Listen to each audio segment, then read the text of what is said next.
नमस्ते मित्रांनो, आज 25 जानेवारी 2026 आपल्याकडे आहे ना पॅजोची नाही का एस्पा VX गाडी आलेली आहे. तिचं मागचं जी पूर्ण असेंब्लीच खराब झाली. आमचा माणूस गेला आहे बघायला. तर आज संध्याकाळी आपल्याला लुमिक्स कंपनीची मीटिंग आहे चौपला इथं. आपण जाणार आहे, बघू तुम्हाला तिथलं दाखवतो. लुमिक्स कंपनीची मीटिंग आहे. काय सिस्टीम आहे, काय नवीन आले, काय कळून जाईल लुमिक्स कंपनीचं आपल्याला. चला दाखवतो. आपल्याला ते मिळालेलं आहे, जे खराब झाले पार्ट हा मिळाला आहे, एस्पाचाच मिळाला आहे. ओके, आता फिटिंग बिटिंग करून टाकतो सगळं.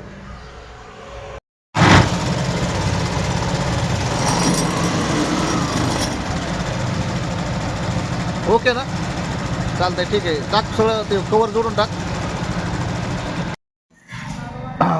Unicorn BS6 shine unicorn servicing आणि एक ऑइल सील गेलं, एक लिकेज झालं. चला सर्व्हिसिंग करून घेतो ह्याची.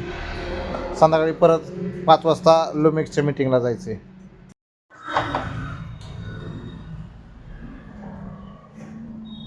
BS6 ऑइल लवकर नाही बघितलं, गाडीला हिट होते ह्या, त्याच्यामुळं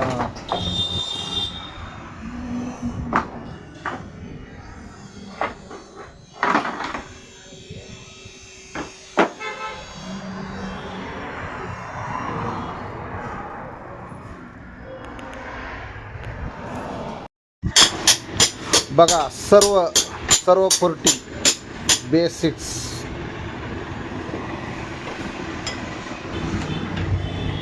चालू झालं आणि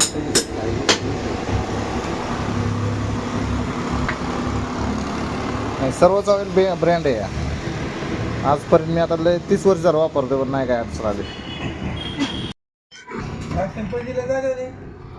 हा झालं दिलं पैसे कुठले गाडीवाले दिले की दिलं का दिले तू बसला इथं.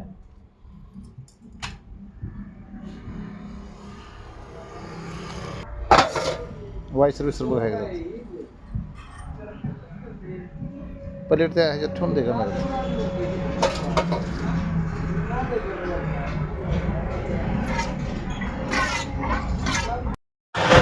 हनुमानाची गाडी शॉक ऑप्शन करून सर्व्हिसिंग करून क्लिअर झाली.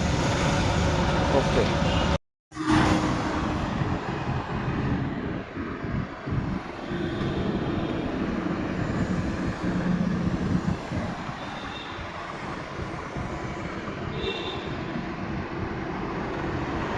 ते कार्बोरेटरचं पेट्रोल गळतं का खाली. बघा मित्रांनो, गाडी फ्लट होती आहे ओव्हरफुल. कार्बोरेटर खोलून पिन वगैरे चेक करून बदलून टाकणार, क्लिअर करून देणार.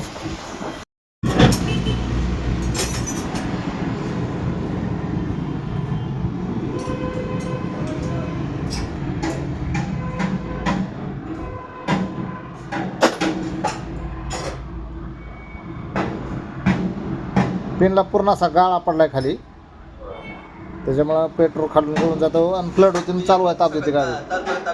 हा, मग त्याच्यामुळे पिनामुळे देते. हे फ्लूटची पिन बदलली ना, क्लिअर होऊन जाईल.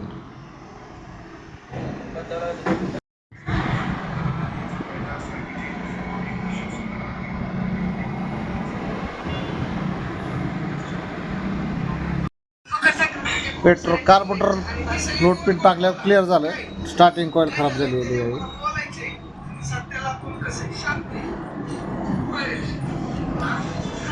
Dot oil seal, kick oil seal बी टाकले, डॉट ऑइल सील बी टाकायचं.